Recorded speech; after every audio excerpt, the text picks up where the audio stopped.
quick one here. Good afternoon. I hope that you're doing well. Listen, my name is Whitney Clark. I am a write-in candidate for Detroit City Council District 5. And listen, we are we are we are running for change. It's our time. And if we don't step forward, there won't be the type of change that sustains this place. And so we need your support. Our write-in candidacy is gaining steam, but we need you to get us through the finish line. Again, I am a write-in candidate for Detroit City Council District 5. I have a special guest with me here today, and I'm excited to introduce her to you. Her name is Miss Cranstona Gina Anderson. All righty, all right. Let me do that one more time. Miss Cranstona Gina Anderson. How you doing today? I'm good. I'm good. Thanks for Thank you asking. so Yes. much for being here. How did you hear about the church? Actually, I grew up in Macedonia Baptist Church, and Brother Claude was a deacon there at the time.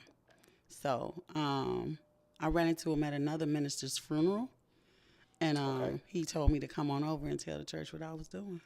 What? That's good. Did you speak at the end? I did not. I did not speak at the end. I was really inclined with the first lady because I had forgot how she looked, and I was sitting next to her the whole time. So when I was trying to figure out what verse in scripture too that we was looking at, and someone said ex first lady, I was like, oh, that is first lady. So Yeah. no, the service went on. I enjoyed it, and we got You want to into speak Sunday?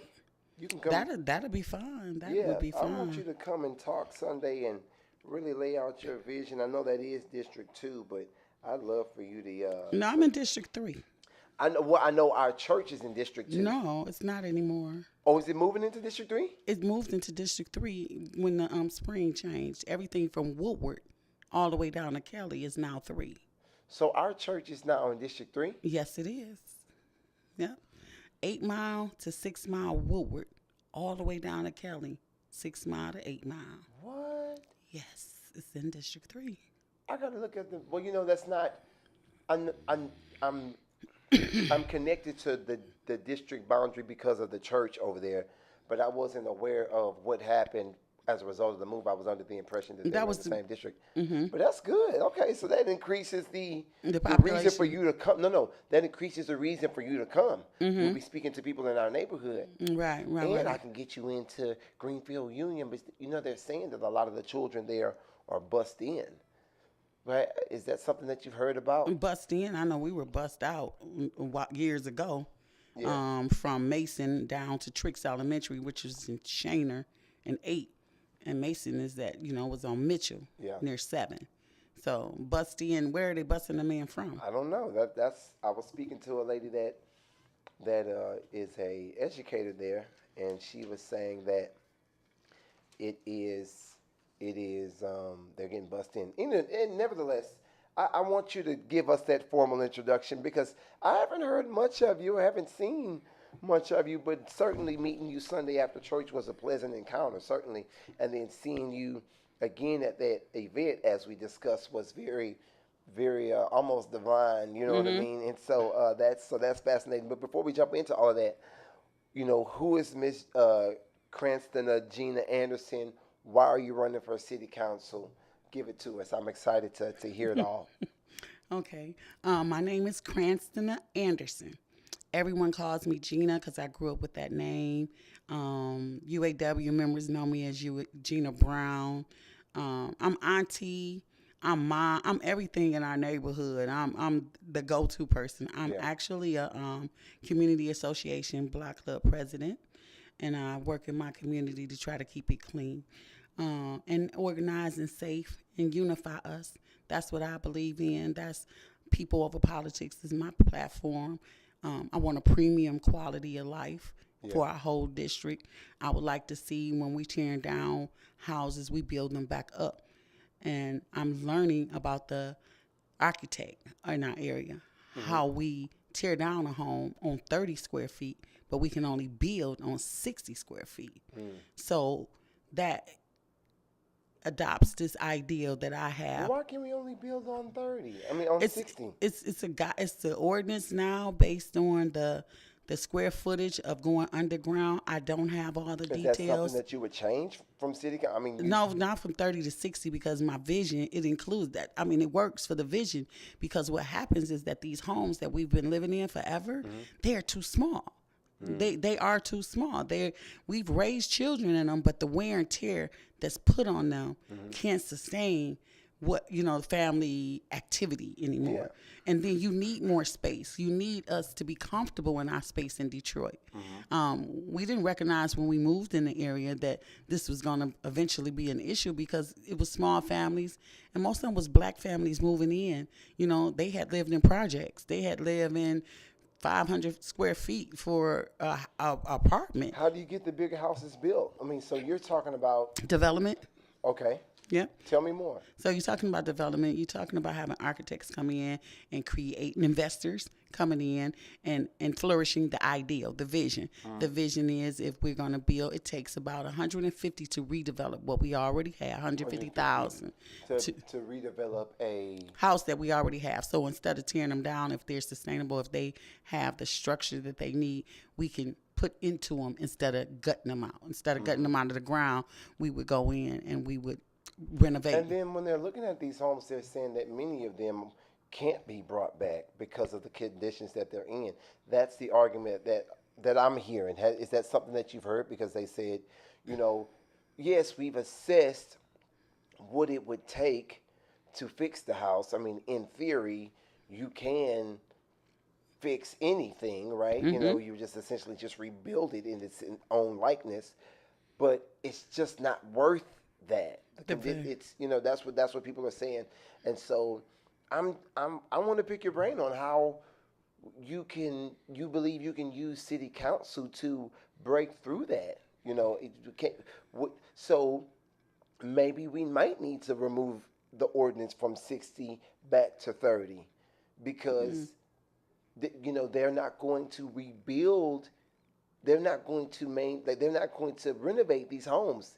They basically tried to draw a line in the sand and say they're not going to touch the homes that our elderly people are living in. That's what it translates to. And so, well, they might say that, but what do you see going on? Because in my area, what I see is individuals buying property, coming in, and the first thing they do is throw a roof on top of it, and they gut it out, and then they have to go into the ground because the plumbing system is so clogged.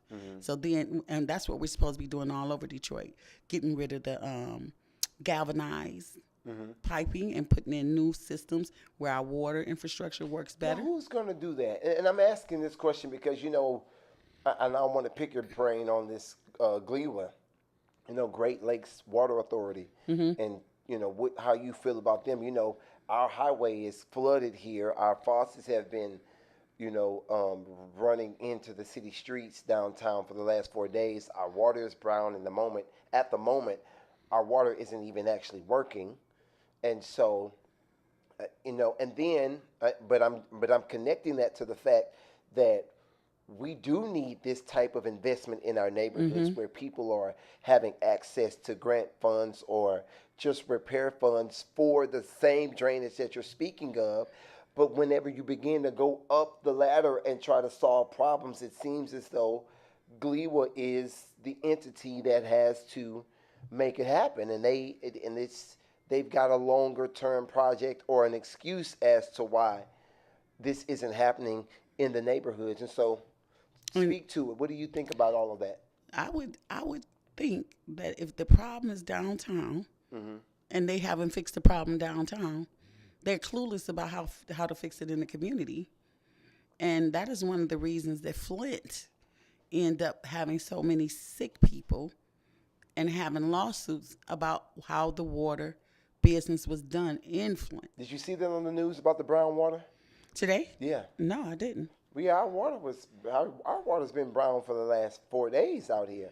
Oh, no. And nobody's talking about it. Like I said, our water's not even on right now.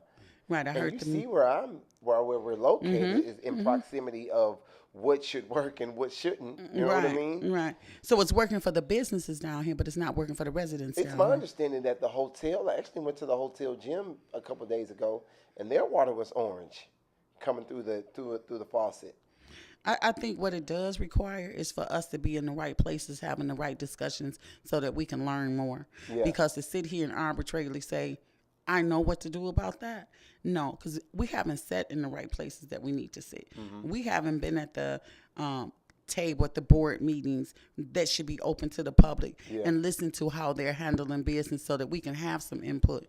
So it's really simply about making sure our residents are even aware where they need to be to make the changes that they talk about. Because a lot of people just talking in barbershops, grocery stores, they're not really doing nothing. Some of this is our fault. Yeah. A lot of this is our fault. Yeah. Everything that we've lost is part of us not being active, not participating in the process. Yeah. So when people see that, investors see that, of course we get people in office who believe, yeah, I can come into this area and do what I want because they're not paying attention, because they're not educated. They don't choose to vote. Yeah. Yeah. And that's what's happening. So to the water problem, yes, the Great Lakes Authority should have some solutions for some brown water that's been going on for 5 days. But if they don't have any solution, excuse me, for us infrastructure to stop flooding, everybody's got to be moved out of their homes because we having such a problem with water, just main drains breaking and causing floods to where people are displaced. Then we need to go back to the drawing board, and maybe they need to have somebody else a little bit more educated there with them to help them fix the problem. Yeah. Yeah. I'm at the point where I think that Gleewood should be should leave the city with the mayor. Glee. So we should take back our water Yes. system. Yes, I'm definitely we should there. do that. I don't mean- think we had no business giving it away. Right. You know, and my argument is that, you know, why would we be in the Great Lakes Water Authority when we've got the water? well, that's the money grab, in my opinion. Okay. Let's speak to it, because here's the thing. If we don't push forward the candidates that are willing to Talk about it. ensure, at the bare minimum, that we have this conversation in the open and robust way. You're fine. Just readjust it. Okay. You good? Yeah.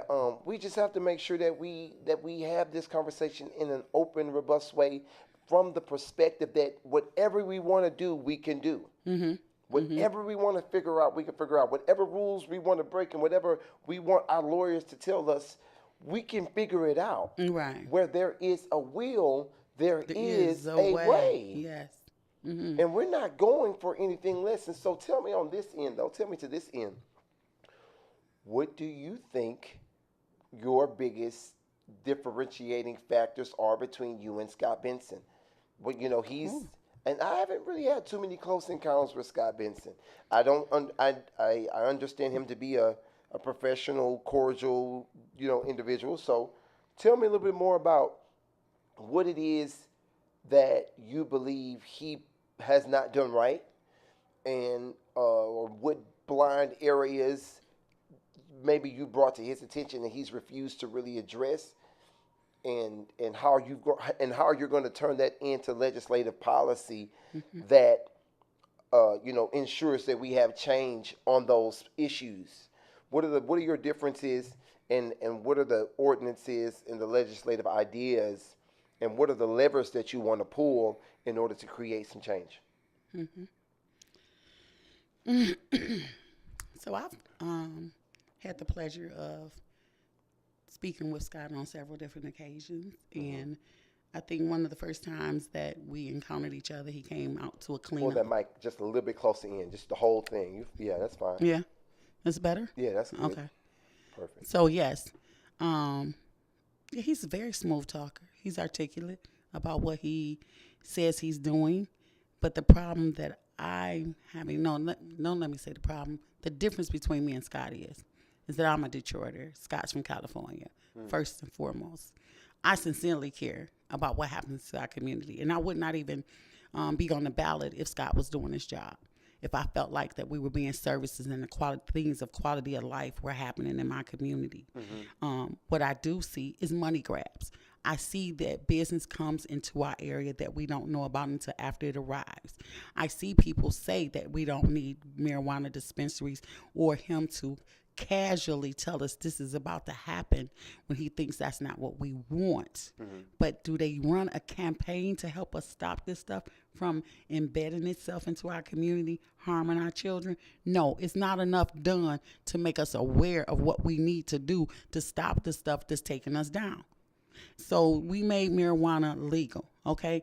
One of the, maybe the biggest mistake for some of us, but if for others, you were locking people up for marijuana, taking away college scholarships for marijuana. But everybody else is selling marijuana, making money off of it. And our own black young men were being disenfranchised because maybe they're young and they started to embed or embark on experiment. It don't even matter because now it's so infested in our community that they just, it's a norm. And I don't want my brothers and sisters to think that just because marijuana is legal that you're going to be gainfully employed. Yeah. That's not going to happen. And when you do stuff like this and make everybody think it's okay, you misrepresent us. You misrepresent what we really need in our neighborhood. And by introducing things to them that don't work for them, instead of giving them something that does work for them. You say you have work first, but you use it as a tool for people to get food assistance and cash assistance for their families. Where are the programs that get us out of poverty? Where are those programs that say, if you come here, we have a gainful employment job for you? Tell me this. What do you say to, because we're bridging the gap here as well. Let me make sure I can hear myself too. We're bridging the gap here as well. What are you saying to that next generation of voters who see marijuana differently? Because the public consensus on marijuana and consumption, some even use it medicinally. You know what I mean? And so, I want to give you we are still in a very progressive city. I want to give you I want to step back here and just give you another opportunity to kind of speak a little bit more broadly about your views on marijuana usage, and just what you think of it, just overall. I think municipally that is necessary for some people. I do not. What I do have the problem with is overconsumption of anything. Yeah, certainly. It's over-consuming, and we haven't regulated how to help our own people understand the use of marijuana. A lot of people have grown up in this city with their whole family smoking marijuana recreationally when it was not legal. I'm not saying that marijuana is the problem. I'm saying the location that you're putting it in and the access that you're giving it to our children is the problem. No one's diagnosed them with needing it, and no one should be introducing children to something that's going to impede their progress. Yeah. I don't have an issue. Marijuana is not an issue. I want to be very clear that it's legal. Once it became legal, everything out the door with my opinion about it. But far as it and how it influences our activity is what I'm talking about. And how much money are we actually getting from it? They're making a lot of money. You stole the words out of my mouth. They're making a lot of money. What's coming into our area? Becomes, what have we gained from it? No, it's okay. Exactly. So now it's in our communities, and let's just say we're in a position where we can't claw back and get them out. What have we even gained? Shouldn't we have more neighborhoods than what we have? And I'm also a big friend of the marijuana, the dispensary owners. I'm actually, I'm a business person, and I've talked to some of the business owners. There's this, the House of Zen. It's right by my Aldi's that I go to here on the east side, and so I stopped by. House of Dank? House of Dank? No, House of Zen. It's the black owned one. It's called House of Zen. It's right by Aldi's on the east side. That's where it is. And because I go to that grocery store, and that's around, if I'm not mistaken, the 5 and 4 district border, just I think a little bit inside of District 4. Yes, ma'am, I believe so. Mac out there. Yes, ma'am, I believe so. Gratiot, yes. What I do is I go into those businesses. I go into that little Sunoco right there and check and make sure if their produce is fresh. You know what I mean? So I go into that little corridor right there and just check on the businesses. And when I went into that business, they spoke at great length about the fact that, you know, the marijuana dispensary owners, the black owned ones or the locally owned ones, the Detroit based ones, they aren't really making any real profit. You know, it's not as much as people were thinking. And they also mentioned that they face a lot of you know, burglaries and things of the nature. So I also feel it's important that we, you know, we as people that are running for public office be able to articulate the nuanced nature of how things go here. And I'm thankful that you articulated it in that way. It's not that we have an issue with the dispensary owners. We understand that, you know, people use it. It's legal. That's not even the issue. It's the proximity in which it is, you know, attached to our to my children community and in our communities. And if we can, we should do more to further educate the public about what the dispensaries do for the community, because the public consensus is that these people are taking their profit out of our community.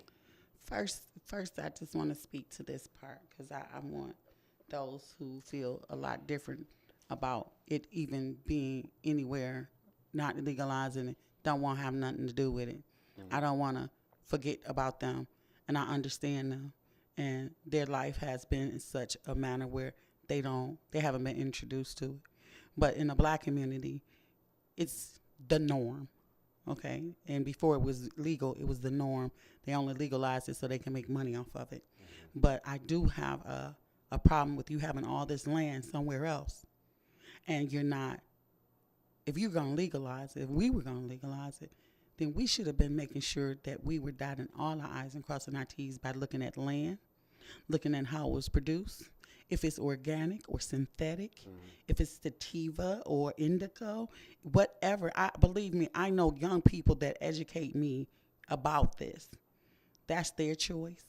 But what I want everyone to know is that how do you allow it to impede your progress? Yeah.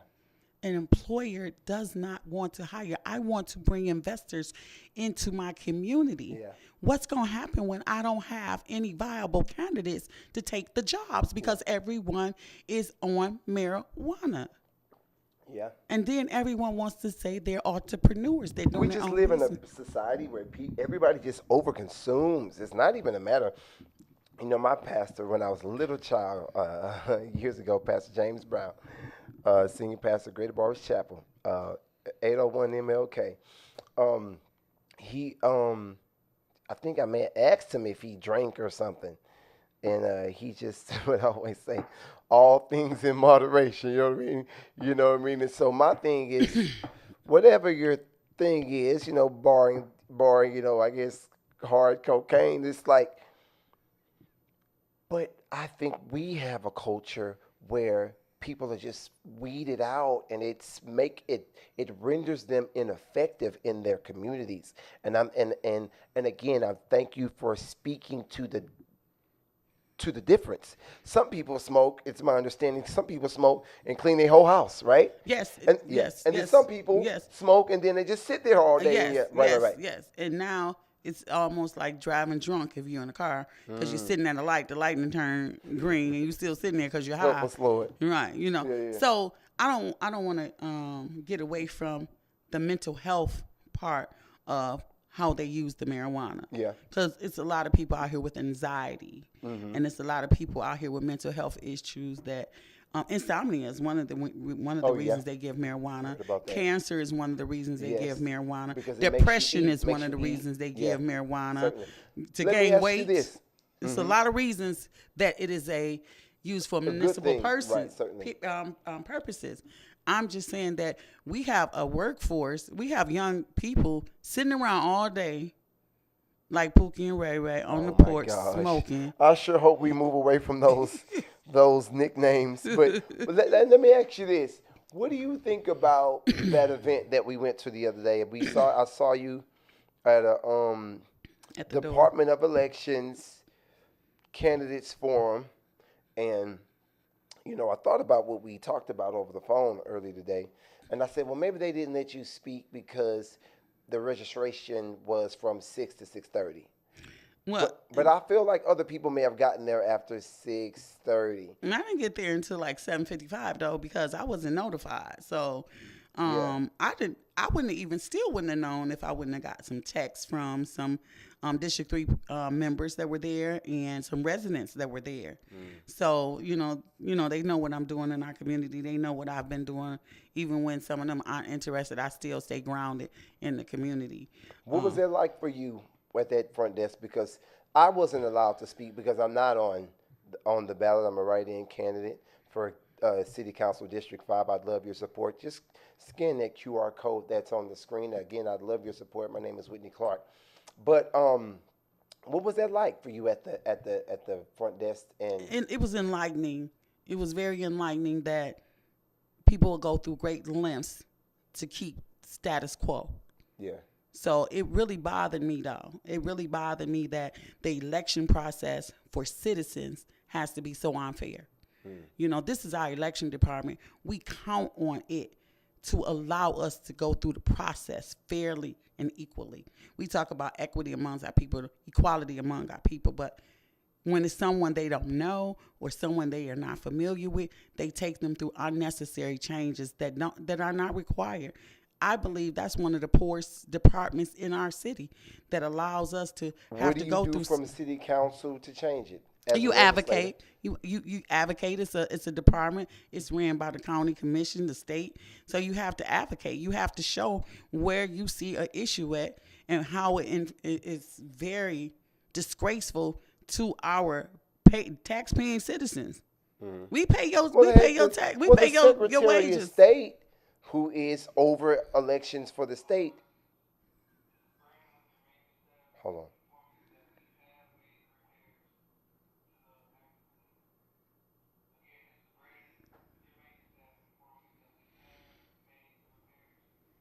Repairs been made.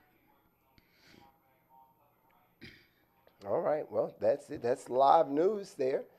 Downtown Detroit. My name is Whitney Clark, write-in candidate for City Council District 5. And the repairs have been completed. Our water is still not working, but the repairs have been completed and we'll be notified here shortly as to when the water is restored.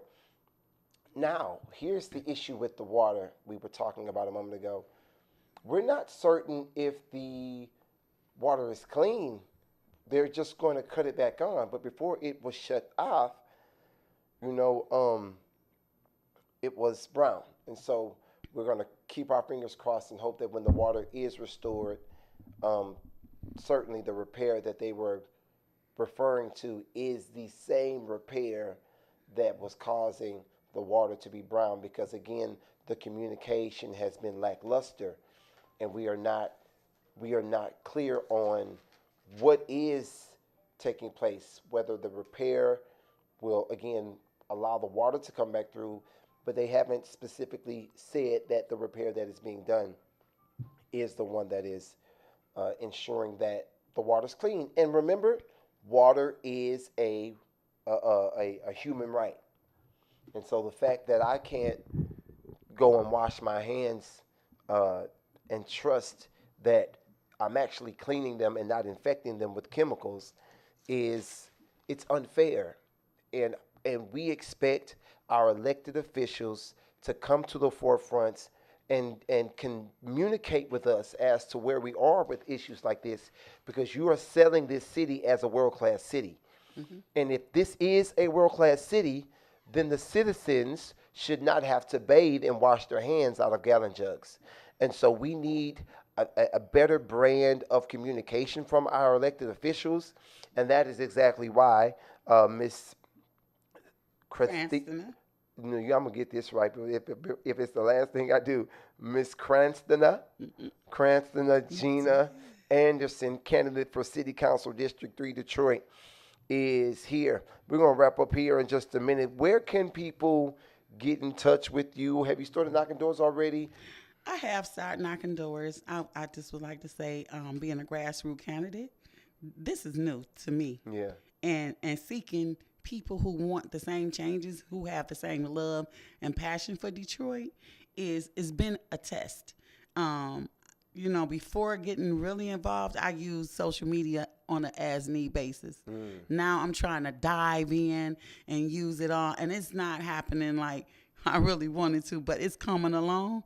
But I have a committee phone and you can, I will give them both my email and my cell phone number if they would like to call and find out what's going on with me, if I can be at any other forums, if they want to volunteer to help, because that's what's needed. It's a lot of people who have the idea of wanting change or something different have to come on board for people like myself, yourself. There's a lot of different candidates running in different districts, including yours, because it was an open seat, and District 7. What have you heard about that race? What did you hear about me before we met? Did you hear anything? Actually, First Lady directed me to you. Okay, you said that. She let me know. I did not even know you were a write-in at that time. She directed you to me, who I was familiar with and had heard the name, familiar with first, because we work with youth together, and that's Renetta Miller. Okay. So what are your thoughts on her? Excuse me. I think she's very good with our youth. What I've met of her, she's adamant. She runs a tight ship with our kids, and that's one of the most beautiful things that I like about her. The youth take notice and they respect her. They do good work. So the things that we were showing younger kids, her older group came in to help me out with the younger group. So I know her from a work perspective, and I know she works with youth, and I know she's protective of youth, and I know she wants them to know exactly what they need to know to move forward. Other than that, it's cordial. We seen down on the rooftop the other day. Okay. I did recognize her, so I did go over and wish her luck and tell her, neither one of us working this summer, because we usually with the youth. And that's where it starts at. It's setting the foundation for our youth. And I've heard of Regina Ross, but... That's District 7. Okay, District 7. Yeah. District 5, it's a few. Yeah. It's few. I think Esther is in your group. Esther. Mm-hmm. And okay, so remind me of, one of them is my community ambassador. I can't remember her last name, but she worked with us last year in the city ambassador program where we learned how to service our community, where we're ambassadors. Jackson, maybe? The young lady? Yes. Okay. She did speak, I believe. Okay. So you haven't heard about any of the men. Have you heard about? No, you haven't heard about any of the men. I'm not going to tell you the names if you can't. No. Okay, so 7, I just keep getting 5. 7 and 5. I know. Mm-hmm. Yeah, so I keep getting 7 and 5 mixed up because it's an open seat. So Matt Campbell is in 7, I believe. Yes. 7, him and Bobby Johnson, right? Yes. Okay, so I met them too in the coalition of the Coalition for Property Tax Justice. Mm-hmm. I met them at that meeting, that forum that they called us to, and actually. Those are about it. The two that I met, the ones that I've worked with, and only those two. Both of those are from 5, Renetta and Jackson. Yeah.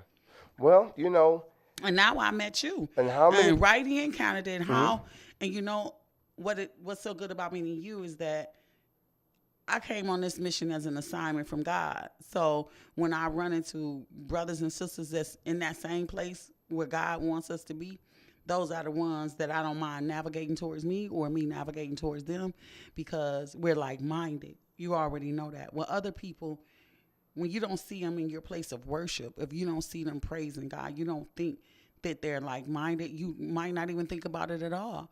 But when God puts you in a place with the same people that are like you, you have to make sure you work together for the mission because the mission is that we move this for the people. Yeah. We're on assignment for the people. We're just tools being used, and that's how I look at that. Awesome. I look forward to you, hearing more about my background and whatnot. But I will just take a moment here to differentiate myself. I think that we are going to win this race in District 5. I was raised by old people. So my mom was born in 1953. My father was born in 1942. So I know what it's like to be raised by old people. You know what I mean? Like hot water cornbread, old people. You know what I mean? Sunday morning church every Sunday, old people, right? So I know what it's like when people get old, and then I also know what people get treated like when they get old, and that is what places me in a prime position to service the people in our city. The generations of people that are aging right now, they need people that have a personal relationship with how it is when people get old and how people get treated when they get old. They need people to protect them who understand that specifically. But I've also got a 3-year-old. I've also got a 10-month-old. And so I simultaneously believe that we've got to fix the schools now. And so what that means is I believe what sets me apart is the fact that I am willing to go further than anyone else in this race will, because of the personal connections that I have to the people that are the most vulnerable in this season in the city. Because of the children and their vulnerability and my personal connection, because it's different when you're raising kids here. And because of my knowledge and personal experience in watching my mother have a massive stroke and be treated in the way that she was, losing a portion of her dignity and her independence. I know what that's like, and our constituents need people that know personally what that's like, and I'm willing to bring people together in a way that we haven't seen in this city. Yes. And we can build on common ground. And I know that I'm the most articulate person in the race.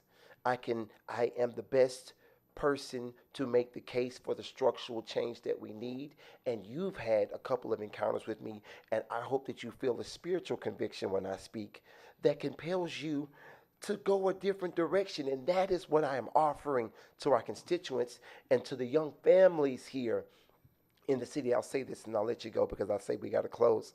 I am also a representation of what is going to make our city sustainable. We need mothers and fathers raising sons and daughters again. We need those as examples. We need people that love to serve. We need people that love God and who are unapologetic about that. We need people who love our country, because it's not good for us to hate our government. It's not. We've got to find a way to move legislation in a way that forces our government to support us so that we don't have to hate them so much. That means we got to organize and come together, in so many words. And I think I'm the prime person for that. And so I thank you for spending a couple of moments with me today. We're definitely going to touch. Before you hang up, I'm sorry. I would like to say one thing. Okay, we'll definitely do one again, like I say, and I'd love to get with you at some other time. But I do got to run down because we got another appointment that I got to get to. Okay. But thank you so much, and we'll do another one for sure. We'll definitely stay connected and offer any type of resources that we can to make sure that you get really started in the right direction, because I definitely feel that your intentions are pure. But we will see you guys next time. Thank you so much for hanging out with us. And listen, we are going to win this race because we are committed to doing good for goodness sake. Go ahead and follow us on all of these different social platforms that you're watching this podcast on. And then we also ask that you go to WhitneyClarkForDetroit.com for more information. Put my name in YouTube or in Google, and it'll give you an opportunity to see other interviews like this that really give you a better feel for the temperament of the people who want to lead the city, because this is where you really get a chance to pick our brain and see our ability to call a ball, and a strike, and ask the common sense questions. This is where we are doing it in the future. And so thank you for being here. We'll see you.